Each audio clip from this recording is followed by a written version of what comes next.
Dans cet exercice, pour cette première question, on nous demande de déterminer la longueur d'onde du laser.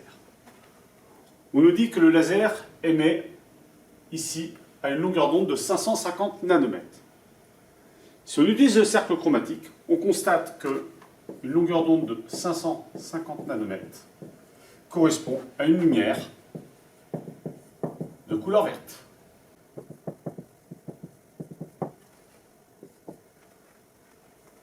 Dans la deuxième question, on nous demande de faire le schéma de la situation expérimentale. Donc, ici, on a bien notre laser vert qui entre en contact avec notre fil calibré de diamètre A. Et ceci engendre la figure de diffraction suivante. On a bien notre angle θ qui est là. Symétrique, on a également l'angle θ qui est là. Et sur notre écran, on a une figure de diffraction de longueur L. Dans la troisième question, on nous demande de calculer la valeur de l'angle de diffraction θ. Dans le cours, on a vu la formule, θ est égal à lambda sur A. Comme lambda est en nanomètres et A en micromètres, il va falloir convertir chacune de ces valeurs en mètres. Donc, ce qui nous donne en application numérique,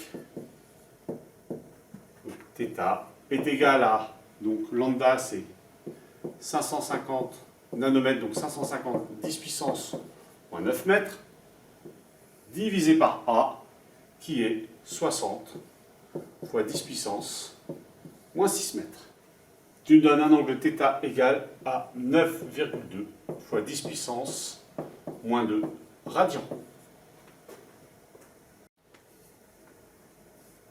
Dans la quatrième question, on nous indique que la largeur de la tâche de diffraction, donc L ici, vaut 2 cm. Et on nous demande de déterminer la distance D à laquelle se situe notre obstacle, donc notre fil calibré A. On peut donc écrire ici que tangente de θ, donc la tangente c'est le côté opposé sur le côté adjacent. Donc on voit bien ici que le côté opposé c'est L mais divisé par 2, puisqu'il y a symétrie. L divisé par 2. Sur le côté adjacent c'est bien cette longueur D ici. Ce qu'on peut écrire de manière plus simple, L divisé par 2D. Or, ici, on a un angle qui est très faible. 10-2 radians. Donc, d'après l'approximation des petits angles, on peut écrire que θ est égal à tangente θ.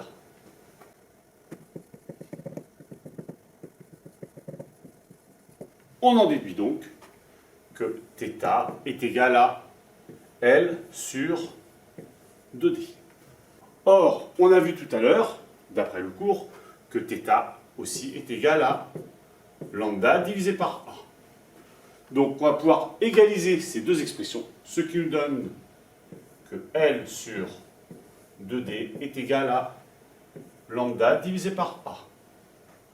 Ce que l'on peut écrire de manière équivalente que D, ici on passe de l'autre côté, va être égal à L fois A divise, donc je passe de l'autre côté et multiplie, divisé par 2 qui reste en bas, fois lambda, parce que lambda multiplie ici, donc si je passe de l'autre côté, il divise, et donc ça nous donne cette expression-là, D, qui est égale à L fois divisé par 2 fois lambda. Donc maintenant que nous avons établi l'expression de D, nous allons faire l'application numérique. Donc on nous a dit ici tout à l'heure que L valait 2 cm. Donc là également, il va falloir qu'on convertisse toutes nos valeurs en mètres. Donc ici ça donne 2,0 fois 10 puissance moins 2 pour convertir les centimètres en mètres, fois A qu'on a vu tout à l'heure, donc les micromètres, 60 fois 10 puissance moins 6, divisé par 2 fois lambda qui est 550 fois 10 puissance moins 9 mètres. Donc ce qui nous donne ici une distance D qui vaut 1,1 mètre.